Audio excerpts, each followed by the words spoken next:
Bismillahirrahmanirrahim. Assalamualaikum warahmatullahi wabarakatuh. Alhamdulillahi rabbil alamin. Wassalatu wassalamu ala ashrafil anbiya wal mursalin. Sayyidina wa maulana Muhammad. Wa ala alihi wa ashabihi wa man istanna bisunnatihi wa qtada bita'alimihi ila yaumiddin. Rabbi shrah li sadri wa yassir li amri wahlul 'uqdatam min lisani yafqahu qawli. Allahumma faqihna fid din wa 'allimna at-ta'wil wahdina siratal mustaqim. Allahumma arinal haqqa haqqan warzuqna ittiba'ah wa arinal batila batilan warzuqna ijtinabah. ربنا افتح بيننا وبين قومنا بالحق وأنت خير الفاتحين والحمد لله رب العالمين وبعد. Alhamdulillah, marilah sama-sama kita bersyukur pada Allah Subhanahu Wa Taala kerana sampai setakat ni kita masih lagi diberi peluang, diberi nyawa panjang, dipanjangkan umur oleh Allah Subhanahu Wa Taala untuk kita sama-sama menghirup udaranya, diberi peluang dengan percuma hirup udara, tak ada kena apa-apa cukai, hanya kita perlu beribadah kepada Allah Subhanahu Wa Taala sebagai seorang hamba. Wa ma khalaqtul jinna wal insa illa liya'budun. Dan tidaklah aku menciptakan jin dan juga manusia melainkan untuk menyembah Allah Subhanahu Wa Taala. Nikmat yang Allah Taala bagi kepada kita terlalu banyak sehingga tak terhitung dan tidak terbayar dengan wang, dengan kita melakukan ibadah kepada Allah Taala pun tak nak terbayar, tak boleh terbayar nikmat-nikmat yang Allah Taala bagi kepada kita semua. Walaupun begitu, kita sebagai hamba kena patuh kepada perintah Allah Subhanahu Wa Taala. Jadi dalam kita menghampiri bulan Ramadan, ada berbaki hanya beberapa hari sahaja lagi. Kalau paling cepat hari Isnin ataupun hari Selasa. Hari Ahad ru'yah, ada hari lihat anak bulan, ru'yatul hilal. Kemudian kalau nampak anak bulan, hari Isnin puasa. Kalau tak nampak ataupun tak cukup syarat, hari Selasa kita puasa. Waktu bergantung kepada jawatan kuasa lah. Jawatan kuasa peringkat yang dibentuk di peringkat persekutuan untuk menyelaraskan tarikh nampak anak bulan, tarikh ru'yah anak bulan dan juga puasa. Itu kita serah kepada pihak yang berkuasa. Jadi malam ni insya-Allah kita lihatlah, kita bincang, kita mutalaah sedikit ulang kaji berkenaan dengan puasa dari sudut syarak, puasa dari sudut fiqh, kefahaman kita tentang puasa, yang mana puasa ini dia telah dipardukan kepada kita semua melalui firman Allah Ta'ala dalam surah Al-Baqarah ayat 183. A'udzu billahi minasyaitonir rajim. Ya ayyuhalladzina amanu kutiba alaikumus siyamu kama kutiba alal ladzina min qablikum la'allakum tattaqun. Wahai orang-orang yang beriman, diwajibkan ke atas kamu berpuasa sebagaimana diwajibkan ke atas orang-orang yang sebelum daripada kamu. Mudah-mudahan kamu semua mencapai ketakwaan. Ayat ini diturunkan kepada Rasulullah sallallahu alaihi wasallam pada bulan Sya'ban tahun yang kedua Hijrah. bulan Sya'ban. Tu surah ayat ni diturunkan. Kewajipan berpuasa bulan Ramadan. Maknanya sebelum daripada masuk bulan Ramadan, bulan Sya'ban tu ayat ni turun dah. Nak suruh kita bersedia, suruh Rasulullah dan juga para sahabat bersedia. Mana sebelum daripada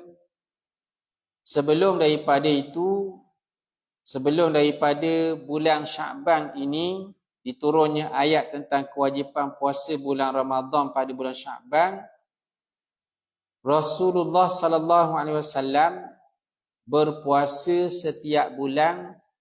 Ini hak peribadi Rasulullah lah. Rasulullah buat puasa selama sebanyak 3 hari setiap bulan. Tiap bulan 3 hari Rasulullah puasa. Dan antara puasa yang Rasulullah pernah lakukan ialah puasa 10 Muharram yang dinamakan puasa Ashura.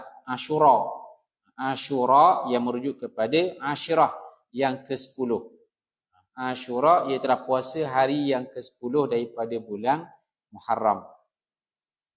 Dan puasa ini adalah puasa yang diamalkan oleh umat-umat terdahulu.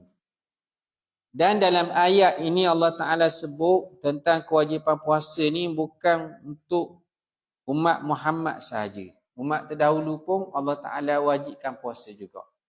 Kama kutiba alal ladzina min qablikum.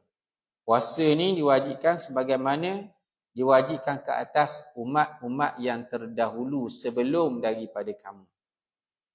Cuma yang menjadi bezanya khususiah kepada umat Nabi Muhammad sallallahu alaihi wasallam ialah puasa pada bulan Ramadan yang tidak pernah diwajibkan sebulan ke atas umat yang terdahulu.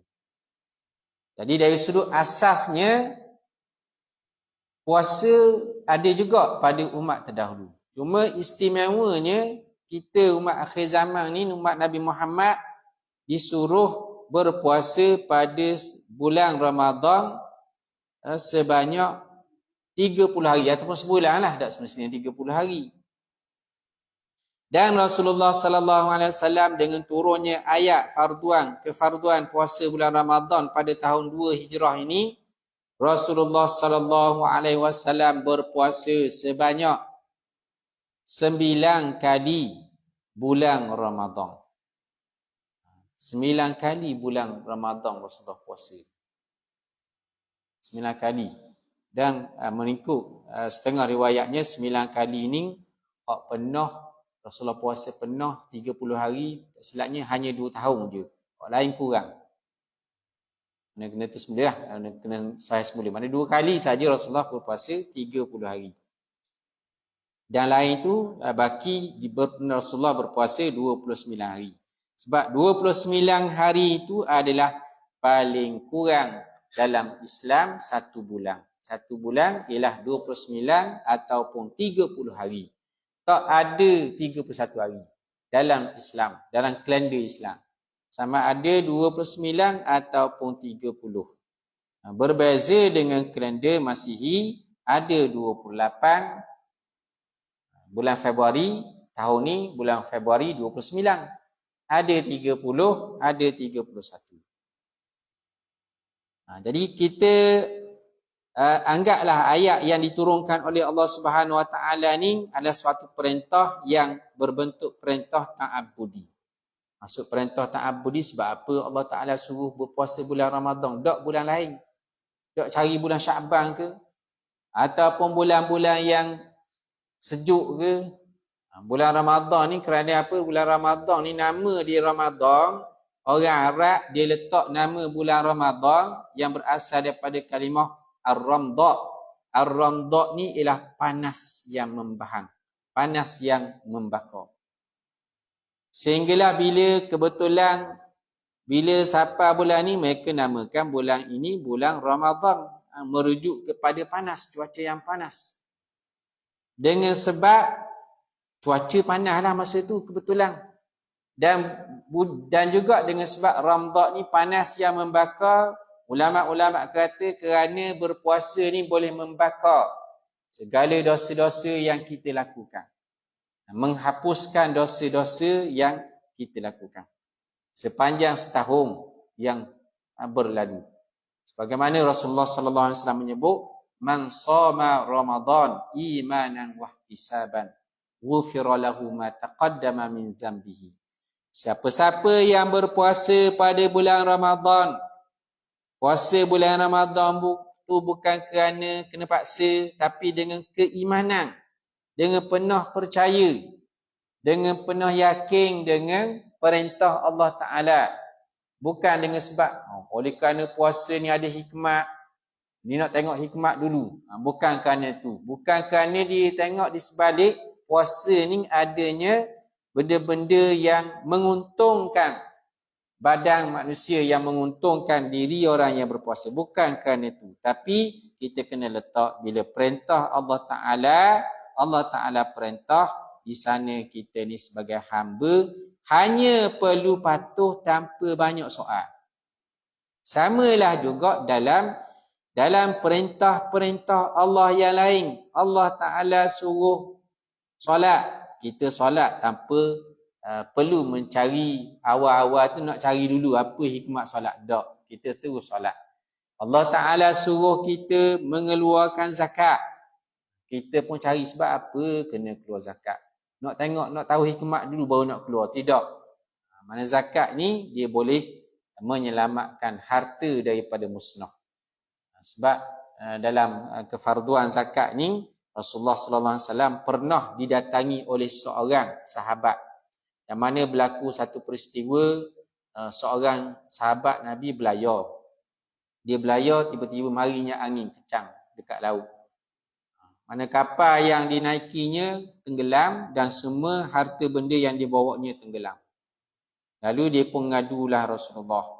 Lalu Rasulullah pun sebut, tidaklah binasa harta di laut ataupun di darat, melainkan dengan sebab biman'iz zakah, dengan sebab seorang tu dia enggan ataupun tidak mengeluarkan zakat.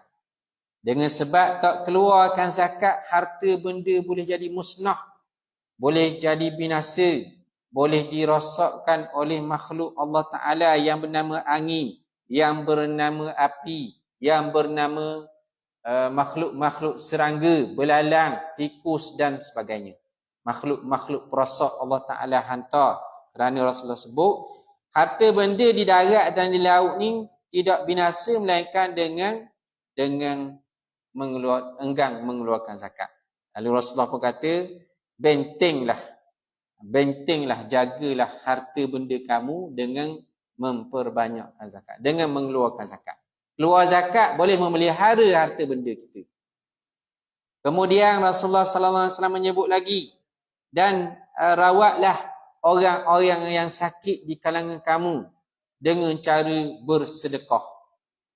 Ada orang yang sakit di kalangan kita, keluarga kita sakit, berobat sana, berobat sini, tak sia-sia, tak baik-baik.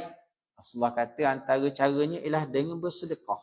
Kita bersedekah dan dalam sedekah tersebut kita pun niatlah supaya Allah Ta'ala bagi kesembuhan ke atas pesakit keluarga-keluarga kita yang dihidapi, yang diuji dengan sakit.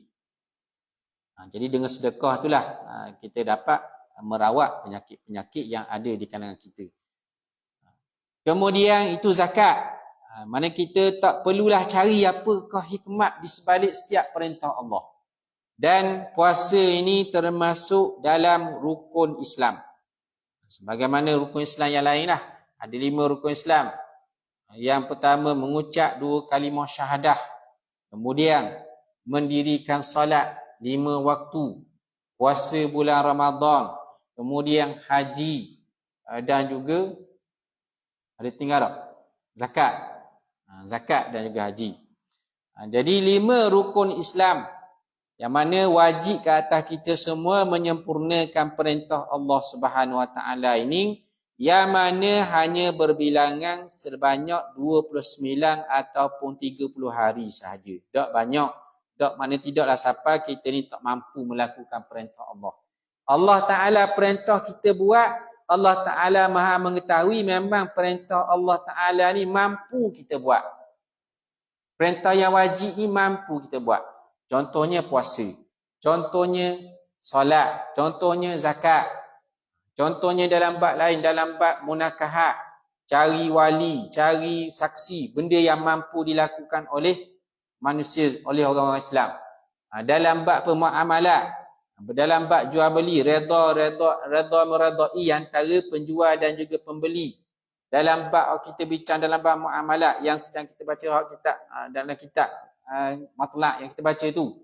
Maknanya semua perintah yang Allah Taala bagi ni mampu dilakukan. Termasuk dalam bab jenayah, dalam bab hudud, semuanya mampu kita semua buat. Dalam bab hudud contohnya rotan, kalau penzina 100 rotan bukan tak mampu buat, boleh buat. Kemudian qisas juga boleh buat. Kita mampu buat. Tapi dalam bab ibadat kita boleh buat. Dalam bab jenayah ni payah sikit nak buat. Sebab apa payah nak buat ni? Ini semua kerana keimanan kita. Kembali kepada keimanan kita, nak ataupun tidak sahaja. Ini semua perintah Allah sama sahaja. Tilka hududullah. Termasuklah dalam bab atas saka semua, termasuk dalam hududullah, hukum-hukum sempadan, batasan Allah Ta'ala.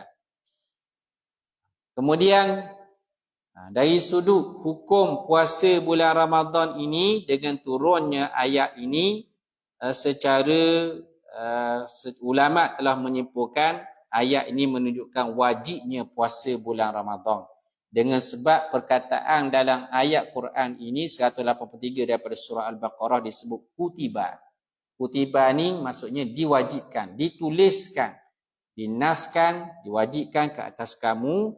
Wajib puasa dengan nas Al-Quran, dengan dalil daripada Quran dan juga dengan hadis.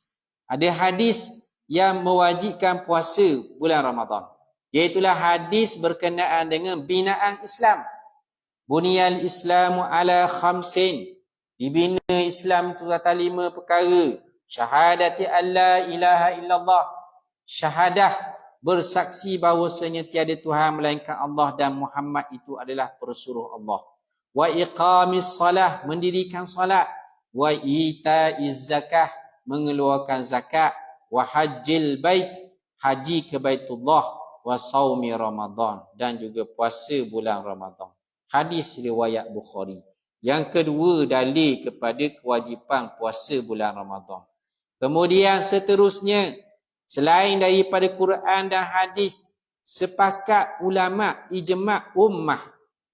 Ijma' ni maksudnya semua ulama dan juga semua umat Islam berpakat. Kalau sebut ijma' ni ialah ulama-ulama lah, mujtahidin, berpakat dan bersetuju tentang kewajipan puasa pada bulan Ramadan. Sehubungan dengan itu, bagi orang yang tidak mempercayai, yang mengingkari kewajipan puasa bulan Ramadan, maka hukumnya adalah kufur ataupun kafir. Boleh keluar daripada agama Islam. Jadi hak ingkar ni maksudnya yang lawang. Orang malas lain. Orang malas puasa. Kat kita ni ramai ada hak malas puasa. Itu bukan, kalau kita tanya tak percaya tak, ataupun merasa puasa ni wajib ke tak, dia kata aku yakin wajib puasa. Hari ni tahun lepas puasa tak? Tak puasa. Tak puasa buat apa? Tak puasa kerana malas. Jadi dia tak puasa tu, dia tak panggil puasa kerana meninggalkan puasa kerana ingkar. Itu tak dikira ingkar, tapi dikira malas. Malas tu berdosa dah. Tapi kalau dia kata aku tak puasa, aku tak percaya pun. Tak percaya pun puasa tu wajib. Tak beriman mana? Di Islam mengucap 2 kalimah syahadah tak? Mengucap. Tolak malas puasa. Malas dengan tak percaya sungguh perintah Allah Ta'ala. Jadi hukumnya adalah kufur. Boleh murtad daripada agama Islam dengan menolak salah satu daripada rukun Islam ini. Bila murtad suruh dia taubat lah. Mungkin kena taubat, kena khabar kepada dia. Puasa ni semua orang tahu dan ianya adalah wajib yang disepakati. Menentangnya adalah menjadi kufur. Kalau tak tentang tapi malah, hak tu lain kira. Suruh dia taubat daripada dosa. Kalau tak murtad juga dalam Islam, boleh dikenakan hukuman kerana murtad, iaitulah dibunuh kerana kufur. Itu hukuman jenayah dalam Islam kalau murtad. Tak boleh nak buat lagi sini sekarang ni kat negara kita. Dia kena ubah perlembagaan yang kita nak suruh ubah 365 tu. Mana hukuman ni hukuman yang ada dalam jenayah Islam, yang diperuntukkan dalam jenayah Islam. Dalam fiqh ada, sepatutnya undang-undang syariah kita pun mendaulatkan ataupun meng-highlight ataupun dia kita kena utarakanlah, kena amalkan hukum-hukum ni. Melainkan dia ni baru masuk Islam, tak faham apa dah, kita boleh terima lagi keuzuran tu. Kemudian kalau kita lihat hikmah daripada puasa, Allah Ta'ala mensyariatkan kepada kita semua puasa, memfardukan, mewajibkan kepada semua orang Islam supaya berpuasa. Adanya manfaat dan juga adanya dia punya rahsia.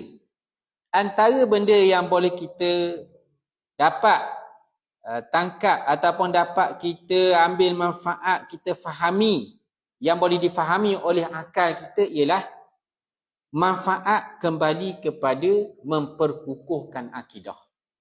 Tujuannya supaya kita percaya sungguh, akidah kita ni kemas sungguh. Maksud akidah ni ialah simpulan yang mana yang tak boleh nak diganggu gugat ataupun yang tak boleh dirungkai. Akidah daripada uqadah. Uqadah, yang mana uqadah ni ialah simpulan. Jadi dengan sebab berpuasa inilah boleh menambahkan, memperkukuhkan akidah, boleh menambahkan keimanan, ketaatan kepada Allah Ta'ala. Kemudian dengan sebab puasa inilah boleh memperkemaskan muraqabatullah. Boleh mendidik dalam hati kita muraqabatullah Ta'ala. Maksud muraqabah ni pengawasan daripada Allah Subhanahu Wa Ta'ala terhadap diri kita. Kita didik diri kita, Allah melihat kita. Muraqabah ni pengawasan. Kat mana saja kita berada, jiwa kita merasakan Allah sentiasa mengetahui, melihat. Walaupun kita berada di tempat yang tidak dilihat oleh orang ramai.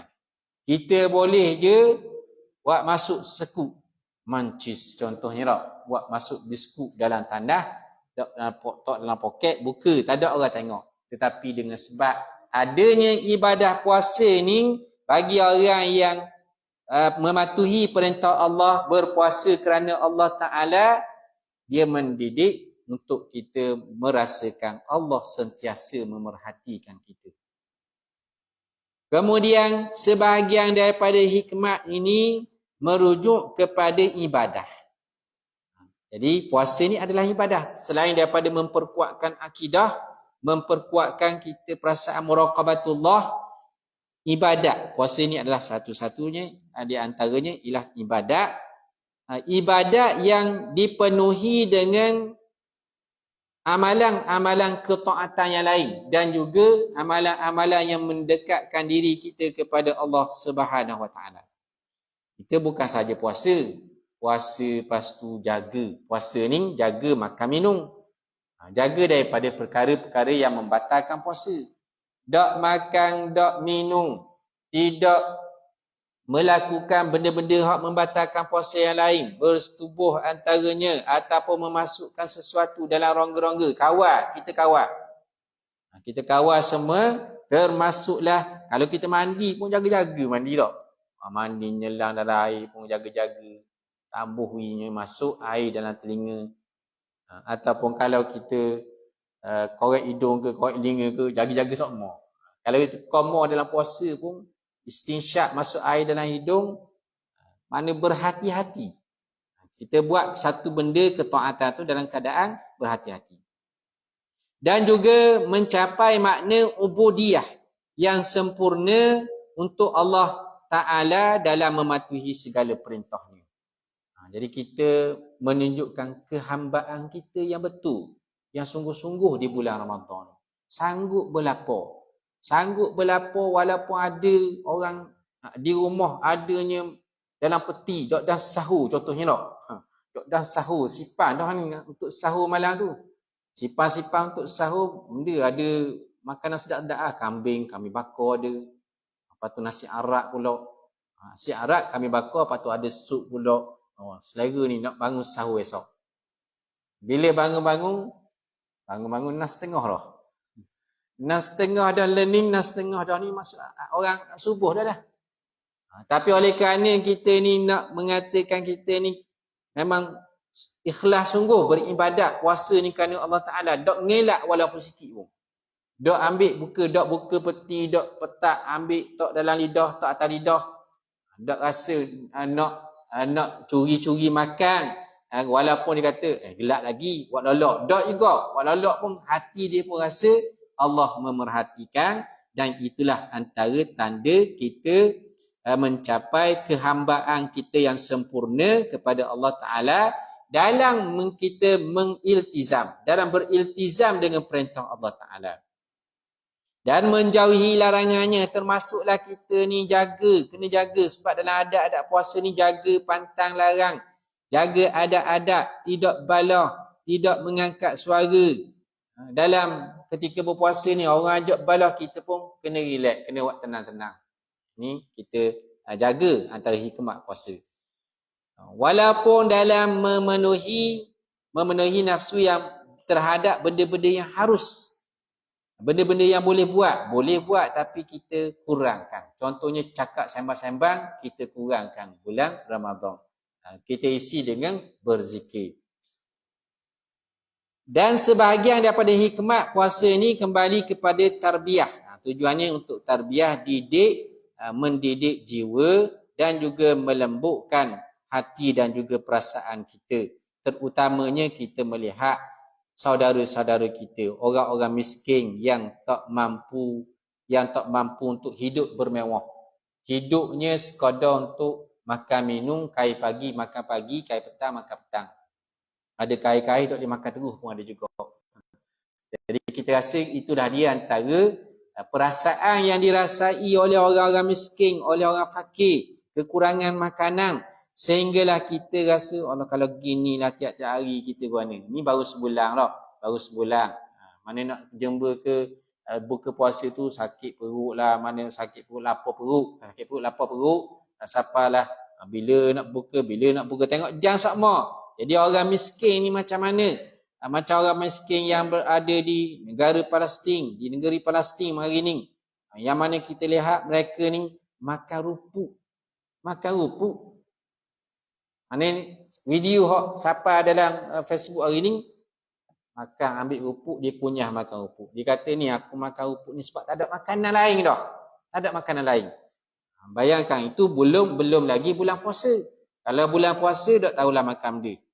Jadi hanya mereka ni makan benda-benda hak ni lah hak Rasulullah sallallahu alaihi wasallam sebut ni akhir zaman atau bila berlakunya fitnah, sehinggalah tak ada benda nak makan, siapa makan rupuk, makan benda-benda daun-daun kayu. Daun kayu tu boleh tahan lagi, hak ni hak rupuk atas tanah terus ni makan. Ini nasib mereka ni. Kita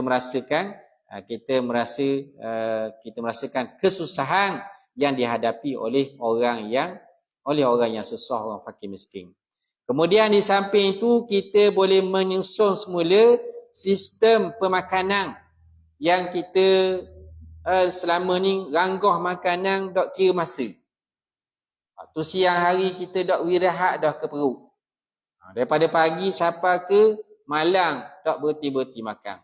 Jadi dengan adanya sistem puasa ni, kita hanya mengambil makanan pada waktu-waktu yang tertentu sahaja.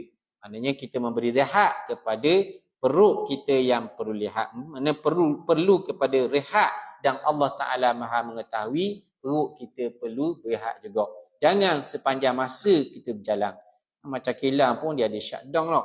Shutdown ni kena ada juga. Nak maintenance. Jadi perut kita maintenance. Hari-hari lain payah dah kita puasa. Isnin Khamis payah dah nak puasa dah. Hari-hari lain, hari Ashura, Mana jarang-jarang ada kita ni hak puasa, ada hak puasa tu alhamdulillah. Tapi kita ni bila melalui bulan Ramadan ni hikmatnya kita boleh merehatkan perut kita daripada makan dan minum. Dan sebahagian daripada hikmat puasa ni merujuk kembali kepada sosial, kepentingan ataupun hikmat sosial dalam kita menggerakkan, kita membangkitkan perasaan kasihan belas kepada orang fakir, orang miskin, memberi makanan dan juga memberi bantuan kepada mereka. Kita beri bantuan, beri makanan untuk berbuka puasa. Sebab orang yang kita beri makanan untuk berbuka puasa ni, kita dapat pahala orang yang kita beri makan berbuka puasa tidak berkurangan walaupun sedikit. Kita beri buka dia kurma je ataupun makanan, nasi sepinggan. Amalan orang puasa hari tu dia puasa sehari, dia baca Quran, dia buat bersedekah ke apa-apa, amalan dia buat tu tidak berkurangan dapat kepada orang yang memberi, orang yang berbuka, orang yang berpuasa untuk berbuka. Jadi kita bulan Ramadan ni mulailah kita buat mari air ke, buat mari makanan ke, buka ataupun malam tu kita bermoreh selepas tarawih. Moreh selepas tu ada pahala yang besar yang dijanjikan oleh Allah Subhanahu Wa Taala. Kemudian sebahagiannya kembali kepada sudut kesihatan untuk tubuh badan. Terutamanya jihaz ataupun terutamanya sistem penghadaman yang khusus yang mana perubatan hari ini melihat adanya kelebihan, adanya hikmat kebaikan daripada berpuasa ni, sama ada perubatan yang tradisi ataupun perubatan moden memang mengakui tentang kelebihan orang yang berpuasa ni.